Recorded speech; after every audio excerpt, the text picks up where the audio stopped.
देखो यहाँ पे चैलेंज आता है नेशनल बिल्डिंग में क्या क्या देखा था हमने। अब हम क्या देखेंगे, स्टेट स्टेट रीऑर्गेनाइजेशन कैसे बन जाते हैं, यानी कैसे स्टेट का रीऑर्गेनाइज करते हैं इनको। तो मेन क्या होता है, अभी तक हमने क्या क्या टॉपिक देखे थे, हमने देखा था कैसे प्रिंस स्टेट का इंटीग्रेशन किया गया था भारत में, और उनमें से क्या था, जो मेन प्रिंस स्टेट थे जो नहीं मान रहे थे आने के लिए, और जो बड़े स्टेट भी कह सकते थे, उनमें से क्या था, एक जूनागढ़ था, दूसरा कौन सा था, हैदराबाद था, और फिर कौन सा रहा हमारा जम्मू कश्मीर का, पहले देख ही चुके थे। जम्मू कश्मीर को क्या था, हमने पहले देख लिया था कैसे क्या था, उसमें इश्यू चल रहा था जम्मू कश्मीर का। जूनागढ़ में देखा क्या कैसे चल रहा था, और हैदराबाद का हमने भी देखा कि यहाँ पर क्या किया गया, ऑपरेशन पोलो चलाकर कैसे खत्म कर दिया गया था, जीरो आवर ये सब लेकर के हैं वहाँ पे। तो इस तरह फिर हमने देखा था सारे, मणिपुर का भी देखा था हमने, मणिपुर कैसे इंटीग्रेट होता है भारत में, वहाँ का राजा कौन होता है, बोध चंद होता है, और फिर कैसे उसको इंडियन गवर्नमेंट कैसे क्या करती है, उसको अपने अंडर में लाती है, और कैसे बिल पास करती है स्टेट असेंबली वहाँ की, और किसका पार्ट बन जाता है, भारत का पार्ट बन जाता है। इस तरह मणिपुर भारत का पार्ट बन गया था। अब देखें कौन कौन से चैलेंज और भी निकल कर के आए थे उस समय, भारत के पास में सिर्फ वही चैलेंज नहीं था, और भी कई चैलेंज निकल कर आते हैं। देश हमारा आज़ाद कब हो जाता है, 47 में आज़ाद होता है, रिपब्लिक कब हो गया, 50 में क्या हो जाता है, रिपब्लिक बन जाता है भारत। तो रिपब्लिक होने के साथ साथ क्या होता है, लोगों को बहुत सी चीज़ें याद आती हैं जो पहले प्रॉमिस की गई थी उस समय, क्योंकि जब देश आज़ाद हुआ था कई सारे प्रॉमिस किए गए थे इन सब से। देखेंगे कौन कौन कैसा था। तो स्टेट रीऑर्गेनाइजेशन की बात करेंगे यहाँ पर, कैसे यहाँ पर डिमांड होती है। तो कहते थे फर्स्ट कहता है इंपॉर्टेंट चैलेंज क्या था, पहला हमारा इंडिया इनकाउंटर आफ्टर इंडिपेंडेंस, जो पहला फेस करता है वो क्या होता है, पहला क्या था, integration of the princely state का। क्या करना था हमें, प्रिंसली स्टेट का इंटीग्रेशन कराना था, क्योंकि अंग्रेजों ने बहुत सारी कंडीशन अडॉप्ट करा कर चले गए थे किसी भी तरह से, कि पाकिस्तान चले जाओ, इंडिया चले जाओ, तो चाहो तो फ्री रह सकते हो, इस तरह कंडीशन देकर चले गए थे। फिर कहते हैं state and other native state थे, और हम बाद में देखा था इसके पहले चैप्टर में रीजनल एस्पिरेशन में क्या देखा था, जो नेटिव स्टेट थे हमारे वो भी क्या चाहते थे, अलग होना चाहते थे, कई सारे ऐसे थे। तो एक तो ये चल रहा था इनका इश्यू, बीच बीच में चल रहा था, एक नॉर्थ ईस्ट का पूरा इश्यू चला था। फिर क्या देखा था हमने, देखेंगे द चैलेंज वाज कहता है ड्रॉ अप, तो कहता है इसमें इंटरनल बाउंड्रीज के लिए बहुत सारा कॉन्फ्लिक्ट चलता है, कि हमारी बाउंड्री यहाँ से होनी चाहिए, कोई कहता है यहाँ से होनी चाहिए, तो इस तरह के बहुत सारे कॉन्फ्लिक्ट चल रहे थे। जैसे पंजाब में देखा था, हरियाणा, जहाँ तक कि वाटर तक में तो डिस्प्यूट चल रहा था, तो समझ सकते हो कितना आपस में क्लैश रहा होगा इनका। बाउंड्रीज ऑफ द स्टेट है, तो कहता है ड्रॉ स्टेट की बाउंड्री में क्या था, ये भी बहुत सारे इश्यू था इनका। आज भी क्या है, एमपी यूपी में लड़ाई होती रहती है, कोई कहता है मेरा एरिया, कोई कहता है मेरा एरिया है, इस तरह चलते रहते हैं। एंड कल्चर कहता है, इसमें बहुत सारे कल्चर बेस पे भी बहुत सारे इशू चल रहे थे। कल्चर मतलब क्या था, अपनी लैंग्वेज बोलना, अपने कल्चर के टॉपिक करना, तो ये भी इशू चल रहे थे इसके साथ साथ में। तो फिर होता क्या है, आता नागपुर सेशन होता क्या है, इसके पहले हिस्ट्री में चले जाओ अगर, तो हिस्ट्री में जाएंगे, जो कांग्रेस होती है, कांग्रेस बनती है हमारे 1885 में, कांग्रेस कब बनती है 1885 में, क्या होती है, कांग्रेस बनती है 28 दिसंबर। तो क्या होता है, कांग्रेस का फॉर्मेशन किया जाता है, कांग्रेस का फॉर्मेशन होता है तो हर साल इसके सेशन हो रहे थे, कांग्रेस के हर साल सेशन हो रहे थे, याद रखना, हर साल सेशन होना है। तो 1920 में एक सेशन होता है, 1920 में दो सेशन होते हैं एक्चुअली, एक सितंबर में होता है, एक नवंबर में होता है। और कब होते हैं, 1920 में। तो होता क्या है, यहाँ पर एक जो 20 में सेशन हुए, यहाँ पर कांग्रेस ने प्रॉमिस किया था अपने लीडर से खुद, कि जैसे हमारा देश आज़ाद होगा हम क्या करेंगे, किस बेस पे स्टेट बना देंगे, लैंग्वेज के अकॉर्डिंग हम क्या करेंगे, स्टेट बना देंगे। ये बात कब की गई थी, देखो 20 में, लोगों ने याद रखा कब, 50 तक उसको याद रखे थे, आज़ादी के बाद भी उन्होंने दिमाग में बैठा रहे हैं, अच्छा आपने ऐसा ऐसा कहा था। होता है ना, कुछ ऐसी बातें पकड़ जाते तो बाद में क्या चलती रहती है लड़ाई वहाँ, तो सेम इनके साथ भी ऐसा ही हो रहा था, आपने ऐसा ऐसा कहा था, अब होना चाहिए ऐसा, तो सेम इनके साथ भी ऐसा होता है। आफ्टर द नागपुर सेशन कहता है 1920 कांग्रेस से कहता है, इसमें प्रिंसिपल क्या था, जो प्रिंसिपल रीऑर्गेनाइजेशन के लिए बात की गई थी कि हम ऐसा ऐसा करेंगे, कहता है the basis of the language reorganisation of the INC principle, कहता है पार्टी हिस्से, और कांग्रेस ने खुद ऐसा कहा था। ऐसा नहीं था उस समय सबसे बड़ी पार्टी क्यों, कांग्रेस ही तो थी, तो कांग्रेस ने जो कहा वही लोग मान रहे थे, तो उन्होंने कहा आप ही ने ऐसा कहा था, कांग्रेस ने ऐसा कहा था। तो ये इसी में क्या होता है, इसमें देखो तो एक क्या होता है, एक विशाल धरना होता है, विशाल धरना क्या था, एक कहते हैं एक मूवमेंट होता है, हिंदी में लिखती है विशाल धरना। यहाँ पर एक विशाल धरना होता है, कहता है मूवमेंट स्टार्ट होता है, और किसकी डिमांड के लिए था, वो तेलुगु स्पीकिंग एरिया था। हमें क्या चाहिए, मैंने बताया था अभी, जो कल्चर के अकॉर्डिंग, और यहाँ पर क्या चाह रहे थे, तेलुगु लैंग्वेज बोलने वाले चाह रहे थे कि हमें क्या कर दो, एक अलग स्टेट दे दो, क्या चाह रहे थे, हमें अलग स्टेट दे दो। और उस समय भारत ऐसा रिस्क नहीं ले सकता था अलग स्टेट दे देना, अगर अलग स्टेट दे देता, डिमांड चलो ठीक है बाद में मानी गई किसी भी तरह से, रीजन क्या था, क्योंकि रिसेंटली क्या हमने हाल ही में क्या पाकिस्तान को बनाया था, और किसके आधार पर बन गया था, on the basis of religion बन गया था। और ये किसके आधार पर बनना चाह रहे हैं, लैंग्वेज के आधार पर, और कौन सी लैंग्वेज की डिमांड करें, तेलुगु लैंग्वेज के आधार पर।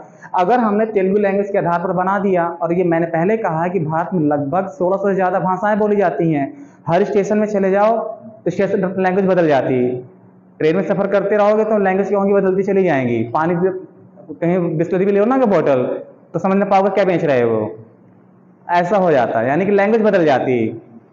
ज़्यादा दूर तक यूपी में घूम लो ना, लैंग्वेज बदलती मिल जाएगी तुम्हें इस तरह। तो यहाँ पर भी सेम ऐसी कंडीशन थी। तो भारत को डर था कि अगर हमने क्या किया, लैंग्वेज के आधार पर अगर स्टेट को बनाना चालू कर दिया तो इतनी सारी लैंग्वेज भारत में बोली जाती हैं, तो हम कितने स्टेट बनाने पड़ेंगे और सबकी डिमांड पूरी करनी पड़ेगी। तो भारत के साथ में भी क्या थी, प्रॉब्लम थी। और उसी समय क्या होता है, जब इलेक्शन का टाइम आता है 52 के आसपास, 52 में क्या होता है, इलेक्शन के दौर चल रहा था उसी समय। और जवाहरलाल नेहरू कहाँ जाते हैं, जब जाते हैं आंध्र प्रदेश के दौरे पर, कह सकते हैं वहाँ पे मद्रास ही था उस समय, आंध्र प्रदेश नहीं था कह सकते। लेकिन फिर क्या हुआ, जब जाते हैं वहाँ पर उस दौरे पर प्रचार प्रसार करने, तो वहाँ पर क्या किए जाते हैं, ब्लैक फ्लैग दिखाए जाते हैं, क्योंकि इनकी बात को मानने से मना कर दिया जाता है।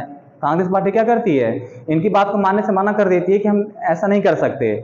तो उनकी जब जाते हैं दौरे पर चुनाव प्रचार के लिए अपने, तो क्या किया जाता है, वहाँ पे इनको ब्लैक फ्लैग दिखाए जाते हैं और नेहरू गो बैक के नारे लगाए जाते हैं कि आप यहाँ से चले जाइए, यानी बाइकआउट करने की बात आ जाती है पूरी तरह से। तो उन्हीं में से कह सकते हैं कि व्यक्ति निकलते जो कांग्रेस के लीडर थे, कहते पोटी श्री रामलू करके व्यक्ति आता है। ये क्या करता है, फास्ट में बैठ जाते हैं। किससे बैठ गए, फास्ट पे बैठ गए कि मुझे क्या है, अलग स्टेट चाहिए, तेलुगु क्या है, हमें एक स्टेट चाहिए। और क्या हुआ, ये फास्ट में बैठ गए। और फास्ट में बैठने के साथ क्या होता है, कब तक रहे फास्ट में, 56 डेज तक क्या रहते हैं, फास्ट में बैठे रहते हैं। थोड़ी बहुत हो तो चल जाए, 56 ज्यादा ही हो गया इनका, तो क्या होगा, इनकी डेथ हो जाती है।